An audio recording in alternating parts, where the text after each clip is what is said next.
नमस्कार, अमर उजाला.com पर आपका स्वागत है। आपके साथ मैं हूं आदर्श झा। देखिए, समाजवादी पार्टी के नेता स्वामी प्रसाद मौर्य ने एक बार फिर ऐसा बयान दिया है जिस पर अब विवाद गहराता जा रहा है।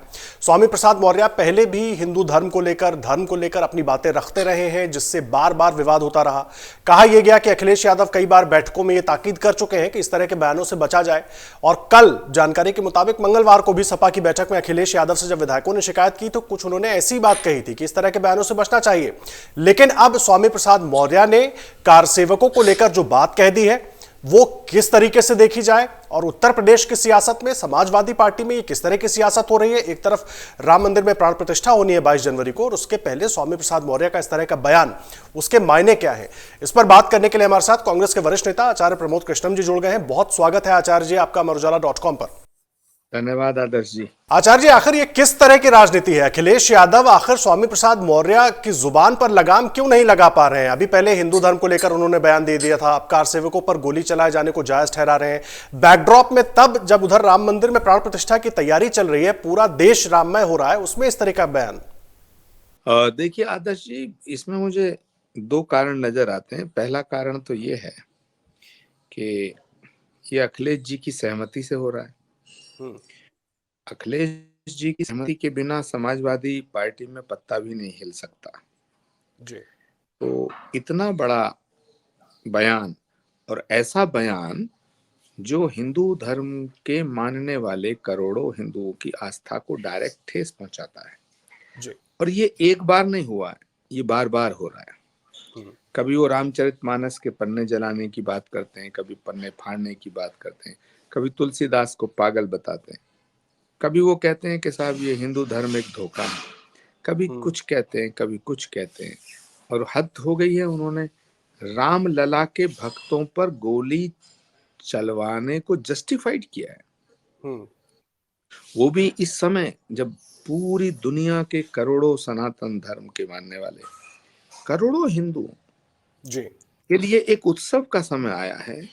सैकड़ों साल के संघर्ष के बाद, कितनी तपस्या के बाद, कितनी मुसीबतें झेलने के बाद, कितनी कुर्बानियां और कितने बलिदान देने के बाद ये शुभ घड़ी आई है कि भगवान राम के मंदिर का उद्घाटन हो रहा है। जी। घर घर में उत्सव जैसा माहौल है, लोग गीत गा रहे हैं, मंगल गा रहे हैं।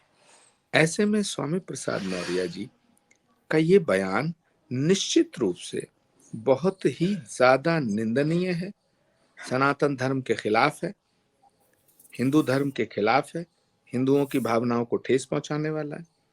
लेकिन अखिलेश यादव जी की खामोशी जी। ये बात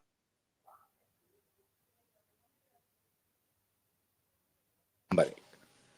या अगर उनकी सहमति नहीं है तो फिर मुझे लगता है कि अखिलेश यादव जी स्वामी प्रसाद मौर्य जी से डरते हैं। मैंने अभी कुछ दिन पहले डिम्पल यादव जी का बयान देखा था, जी। जिन्होंने ये कहा कि वो स्वामी प्रसाद मौर्य के बयान से सहमत नहीं है, उसकी निंदा करती है। अभी मुझे आपके द्वारा पता चला और एक दो और मीडिया चैनल के माध्यम से पता चला कि जी। अखिलेश यादव जी की पार्टी की बैठक हुई थी। उसमें स्वयं समाजवादी पार्टी के राष्ट्रीय अध्यक्ष हैं माननीय अखिलेश जी, उन्होंने ये कहा कि भाई इस तरह के बयान मत दो।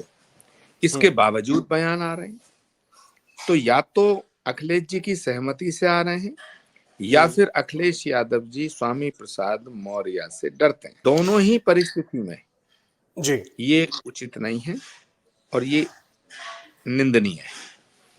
मुझे एक बात बताइए आचार्य जी, बड़ा अहम हो जाता है इसको समझना। अखिलेश यादव पीडीए की बात करते हैं, पीडीए कॉम्बिनेशन की बात करते हैं, एक तरफ स्वामी प्रसाद मौर्य है। क्या इस तरह के बयान से वो अपनी खोई जमीन जुटाने की, बनाने की फिर से कोशिश कर रहे हैं? एक और या समाजवादी पार्टी को ये लगता है कि इस तरह के बयानों से जो पीडीए का कॉम्बिनेशन है 2024 के पहले वो और मजबूत होगा और जुड़ेगा, ऐसा भी है क्या? देखिए आदर्श जी, भारत के संविधान का जो प्रियम्बल है, भारत के संविधान की जो आत्मा है वो क्या है? भारत के संविधान में ये स्पष्ट उल्लेख है कि भारत में रहने वाले किसी भी व्यक्ति के साथ लिंग नहीं किया जा सकता, ना किया जाएगा। तो ये जो पीडीए वीडीए की थ्योरी है, ये सब भारत के संविधान के खिलाफ है। भारत का संविधान जातियों के नाम पर सियासत करने की अनुमति नहीं देता। भाषा के नाम पर, जाति के नाम पर, धर्म के नाम पर, क्षेत्र के नाम पर ये जो बंटवारा है, ये देश के खिलाफ है। जी। और मुझे लगता है कि ये राजनीति अब ज्यादा दिन नहीं चलेगी। हम्म। हिंदुस्तान में रहने वाला प्रत्येक व्यक्ति हिंदुस्तानी है और वो एक बराबर है। तो ये जो थ्योरी है कि ये पीडीए, पीडीए मतलब पिछड़ा, दलित, अल्पसंख्यक, अब ये इसमें कोई दम नहीं रहा है। ये देश को बांटने की थ्योरीज हैं। ये देश को बांटना और विभाजन करना जब तक विपक्ष के नेता नहीं छोड़ेंगे तब तक इस देश में मुझे नहीं लगता कि कोई बड़ी सफलता हासिल कर पाएंगे। ये हम बात कह रहे हैं। आप दो बातें और मैं आपसे समझना चाहूंगा। एक तो आपने कहा था अखिलेश यादव डरते हैं स्वामी प्रसाद मौर्य से। ये इसलिए क्योंकि अगर इस तरह की बयानबाजी हो रही है और उनको लग रहा है कि इससे पार्टी को नुकसान हो सकता है, विधायकों को समझा रहे हैं बैठक में कि बयानबाजी से बचे, धर्म पर ना कहें, फिर स्वामी प्रसाद मौर्य उनकी बात नहीं सुनते। एक दूसरा, बहुजन समाज पार्टी को लेकर अखिलेश यादव के सुर एक बार फिर बदले हुए नजर आ रहे हैं। विधायकों से यह भी कह रहे हैं, जो सूत्र बता रहे हैं, कि मायावती को लेकर उनके सम्मान में किसी तरह की कोई गड़बड़ी ना हो, वो उम्र में बड़ी है, इस बात का ध्यान रखना चाहिए, अपने बयानों में ध्यान रखें। इन दोनों के मायने कैसे निकालें आचार्य जी? देखिए, एक तो अखिलेश यादव जी जो हैं वो बड़े व्यवहार कुशल हैं और मर्यादित भाषा का इस्तेमाल करते हैं। वो किसी का अपमान वगैरह नहीं करते हैं। तो ये उनके स्वभाव को सूट करता है कि मायावती जी, जिनको 2019 में उन्होंने बहुत सम्मान के साथ अपने साथ गठबंधन में साथ रखा, हर जगह बुआ जी बुआ जी बुआ जी बुआ जी, बल्कि मजाक भी बना, बीजेपी ने बुआ बबुआ के नाम से उन पे कटाक्ष बहुत किए। तो एक कारण तो ये हो सकता है व्यक्तिगत।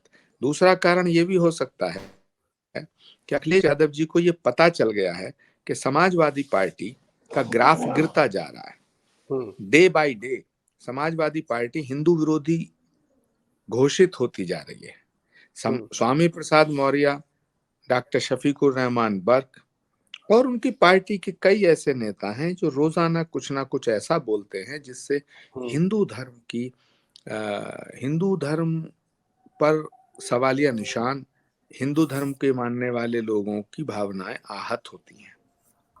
इस कारण से Samajwadi party day by day अपना जनाधार खोती जा रही है। तो अखिलेश जी की कोशिश है कि किसी भी तरह से वो कांग्रेस के साथ मिलकर के, और मायावती जी भी अगर संभवतः आ जाएं तो उनके साथ मिलकर, पहले वो बिल्कुल कह रहे थे कि नहीं मायावती जी तो बीजेपी के साथ हैं। प्रोफेसर साहब ने भी मायावती जी के नाम पर कहा कि छोड़ो मायावती वगैरह का नाम लेना। ऐसे ही अखिलेश जी ने कहा मायावती जी पे विश्वास नहीं है। आज मुझे लग रहा है कि अखिलेश जी को असलियत और हकीकत पता चल गई है कि बिना कांग्रेस के, बिना बहन मायावती जी के साथ में लिए बिना 2024 के चुनाव में समाजवादी पार्टी को भारी नुकसान होगा और उनको जीत नहीं मिल सकती है। बल्कि मैं तो कहना चाहता हूं समाजवादी पार्टी का खाता खुलना मुश्किल हो जाएगा अगर कांग्रेस पार्टी और मायावती ना हो तो। ये अहम बात आप कह रहे हैं आचार्य जी। एक बात और आपसे मैं समझना चाहूंगा, बहुत अहम हो जाता है क्योंकि आप सबसे सही व्यक्ति हैं उसको समझाने के लिए। एक तो इंडिया गठबंधन में सीट बंटवारे को लेकर किस तरह की बयानबाजी समाजवादी पार्टी की तरफ से भी हुई, वो भी हमने देखा। दूसरा, सबसे अहम बात ये हो जाती है, स्वामी प्रसाद मौर्य जिस तरह का बयान दे रहे हैं और अभी राम मंदिर का उद्घाटन होना है, जिस तरीके से आपने खुद कहा, दिक्कत क्यों है? खुलकर नहीं बोल रहे हैं, लेकिन दूसरे नेता इस तरीके से बोल रहे हैं तो इसके मायने तो यही निकलेंगे। और या सपा को लगता है इसी के जरिए वो 2024 का रास्ता बना पाएगी, उत्तर प्रदेश में मजबूत रास्ता? देखिए, मुझे लगता है कि अखिलेश यादव जी राम मंदिर के निमंत्रण की प्रतीक्षा कर रहे थे, लेकिन भगवान श्री राम के मंदिर के उद्घाटन का जब उन्हें निमंत्रण मिला तो उन्होंने उसे ठुकरा दिया। तो ये किसी ना किसी दबाव में किया। जबकि उनकी धर्म पत्नी हैं डिंपल यादव जी और बहुत ही सम्मानित सांसद हैं, उनकी पार्टी की मेंबर पार्लियामेंट है। तो उन्होंने ये कहा था कि अगर हमें निमंत्रण मिलेगा तो हम जरूर जाएंगे। अब जब निमंत्रण मिला तो कहते हम नहीं जाएंगे, है ना?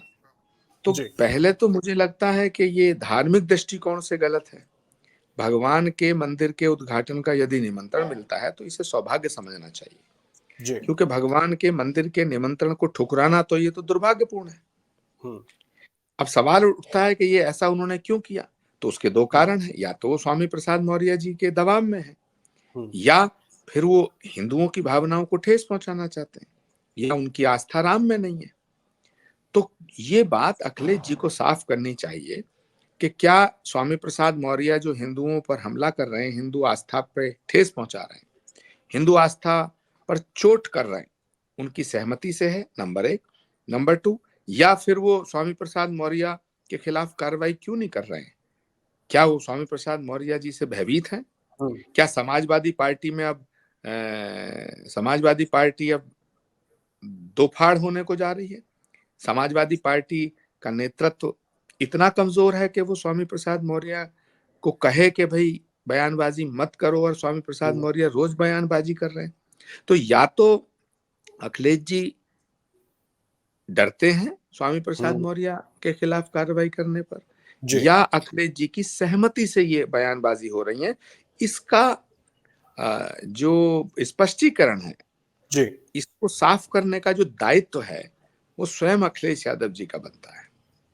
ठीक है, एक आखिरी सवाल बस आपसे समझना चाहूंगा। स्वामी प्रसाद मौर्य का आपने यहां पर जिक्र किया, अगर इंडिया गठबंधन में अखिलेश यादव होते हैं, मायावती भी आ जाती हैं, यूपी सबसे बड़ा राज्य है, 80 सीटें हैं, और इस तरह के बयान स्वामी प्रसाद मौर्य देते रहे, तो क्या इंडिया गठबंधन वो परिणाम लेकर आ पाएगा जिसकी कोशिश हो रही है? देखिए आदर्श जी, जब गठबंधन होता है तो गठबंधन के कुछ फायदे होते हैं, कुछ नुकसान होते हैं। अगर इंडिया गठबंधन होगा तो कांग्रेस पार्टी को मुझे नहीं लगता कि कोई फायदा होगा, क्योंकि कांग्रेस पार्टी वो पार्टी है जो महात्मा गांधी के रास्ते पे चलती है। कांग्रेस पार्टी पंडित नेहरू, सुभाष चंद्र बोस, मौलाना आजाद, इंदिरा गांधी, राजीव गांधी, इनके रास्ते पे चलने वाली पार्टी है। तो है क्या कि जब गठबंधन होता है तो उसमें एक भारी नुकसान ये होता है कि जो हमारे एलाइज हैं, जो हमारे सहयोगी हैं, इनके जो पाप की गठरी है, इनके जो गुनाहों की गठरी है, वो हमारे सिर आ जाती है। अब बताइए, एक हमारा सहयोगी तमिलनाडु में कहता हम सनातन को मिटा देंगे, सनातन डेंगू है, मलेरिया है, कोढ़ है। अब उनके पापों की सजा किसे मिलेगी? हमें, कि साहब हम तो इनके साथ हैं। समाजवादी पार्टी में स्वामी प्रसाद मौर्य जी जो कह रहे हैं उसकी भी सजा हम भोगेंगे। राम लला के भक्तों पे जो गोलियां चलवाई गई, जो बलिदान हुआ, उसकी सजा भी हम भोगेंगे जी। ऐसे ही बिहार के अंदर वहां आरजेडी जो उनके नेता बोल रहे हैं कि रामचरितमानस तो एक धोखा है, नशा है, मंदिर जाना एक फ्रॉड है, मंदिर जाना गलत है। तो इन सब के जो गुनाह हैं उनकी सजा हमें भोगनी पड़ेगी। इनके पापों की जो गठरी है वो कांग्रेस के सिर पे आएगी। लेकिन फिर भी गठबंधन यदि होता है तो पार्टी का एक फैसला है कि वे सब मिलके चुनाव लड़ें, तो पार्टी का फैसला अंत में सर्वोपरि है। जी। और मैं अभी कांग्रेस के साथ जुड़ा हूं, मैं कांग्रेस के साथ हूं, कांग्रेस के समर्थन में हूं, कांग्रेस में हूं। तो पार्टी का जो फैसला वो मान्य है, परंतु मेरे विचार से कांग्रेस पार्टी को पूरे देश में अकेले चुनाव लड़ना चाहिए और राहुल गांधी को प्रधानमंत्री के पद का कैंडिडेट डिक्लेयर करना चाहिए। और यदि राहुल गांधी जी इस पे तैयार नहीं होते हैं तो फिर सबसे ज्यादा लोकप्रिय चेहरा अगर कोई देश में है तो वो प्रियंका गांधी जी का है। जी, बहुत धन्यवाद आचार्य जी, जो पूरी बात आपने की, खास करके जिस तरह की बयानबाजी हो रही है और उत्तर प्रदेश में इस राजनीति के इस तरह के बयानों के क्या मायने निकाले जा सकते थे, बहुत अच्छे से आपने बताया है। बहुत धन्यवाद आचार्य प्रमोद कृष्णम जी, आपका हमारे साथ जुड़ने के लिए, अमरुजाला.com पर, और पूरी बात हमारे साथ रखने के लिए बहुत धन्यवाद सर। अगर आप ये वीडियो YouTube पर देख रहे हैं तो हमारे चैनल को सब्सक्राइब करें और बेल आइकन को दबाना ना भूलें। अगर आप Facebook पर ये वीडियो देख रहे हैं तो हमारे पेज को लाइक करें।